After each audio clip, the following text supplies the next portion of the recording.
Good morning, this is Robin Bieber on the Crude Spread Talk on the 29th of April at 8:05 in the morning, London time. And the two charts in front of us are on the left June-July WTI and on the right July-August. They're not exactly in the same technical space. The June-July is looking to run up to around the minus 403 area, the 21-day moving average. It should get up there whilst it's above minus 454. It's printing minus 429 at the moment.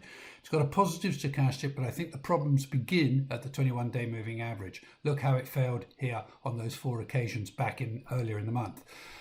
It is in corrective move to the upside, which is not surprising given its action here down to 1099, minus 1099. And this move higher is valid whilst it stays above the 5-day moving average at minus 481. It's getting a little bit overcooked on the 60-minute chart. Now, if you see here, up here, as you can see, it's getting a little bit overcooked and might struggle a little bit over the next 10 cents or so, but I would expect it to make its way to the 21-day at some point during the course of the morning at minus 403 area, and then wait and see what happens there. Only a move and close over that would give it a target to minus 312. Below the 5-day at minus 481 and it's in trouble, probably heading back to minus 549 and maybe even 634.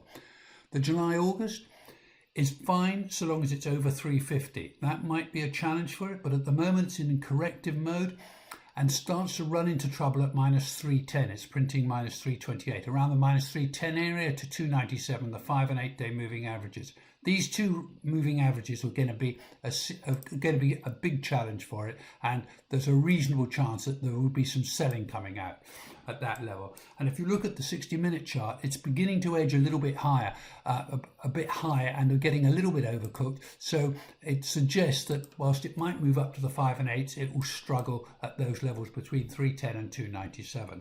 Now moving on to some back end spreads, the DEC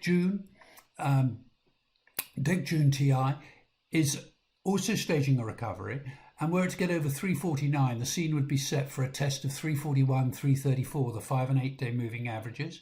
There are no targets lower whilst it holds 389, and the 60-minute chart over here to the left is suggesting there could be a little bit of a kick up to the 5 and 8s, but watch out because it will be getting pretty overcooked up there.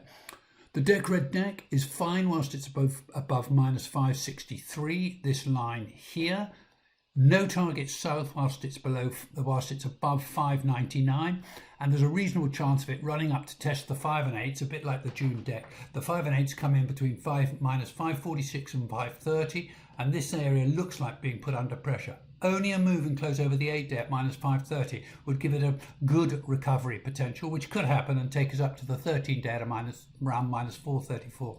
The 60-minute chart has moved about 30 cents in the last hour or two and is getting a bit overcooked, so treat this spread with care if it gets anywhere near the 5 and 8-day moving averages between minus 546 and 530. Now moving on to the Brent structure.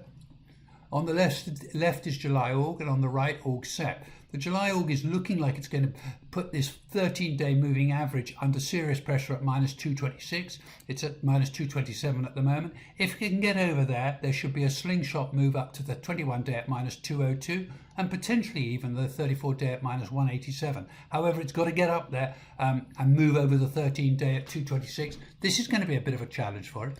It is fine so long as it doesn't close below the blue line, the 8-day at minus 243. Should it do so, then it looks like it would fail and move back to 270. If we put a 60-minute chart on this spread, you can see it's getting a bit overcooked, so be careful here. It might not even make it above the 13-day. The Aug-Sep is above the 5 and 8s, with the 8-day the lower at minus 189. So long as it stays that way, it could run up to around the minus 170 level, the 13-day moving average, which is where the July-Aug already is. This will be a problem for it. It's towards the upper end of the range. This 170 is going to be a challenge for Aug-Sep. The stochastic is nice and positive, but if we look at the 60-minute chart here, it's suggesting that it's beginning to get a little overcooked, but may have a little bit more to go yet on the upside. So be very careful if it's anywhere near minus 170. That's going to be a challenge zone for it. Now, if we look at the DEC June Brent, good recovery, no target lower whilst above 392. A move and close below here would take us back to minus 441. The 5 and 8s are going to be the problem for it between 360 and 353. It's printing 365. Only a move and close over the 8-day would give it some momentum to the upside, possibly as high as minus 294. But these are going to be a challenging area, the 5 and 8, so watch them very carefully. The 60-minute chart is suggesting it's beginning to get overcooked. I mean, it's moved 20 cents in the last hour or so, so be a little bit careful with it. But again, watch the 5 and 8s. That's where it looks like it's going to test.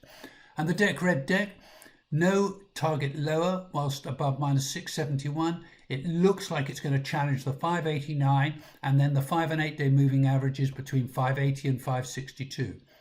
Only gets serious upside on moving over the 8-day moving average, and the 5-day has been a real challenge for it over the last few days, and it's failed every time. So be careful when it's up at around 580 to 562 area.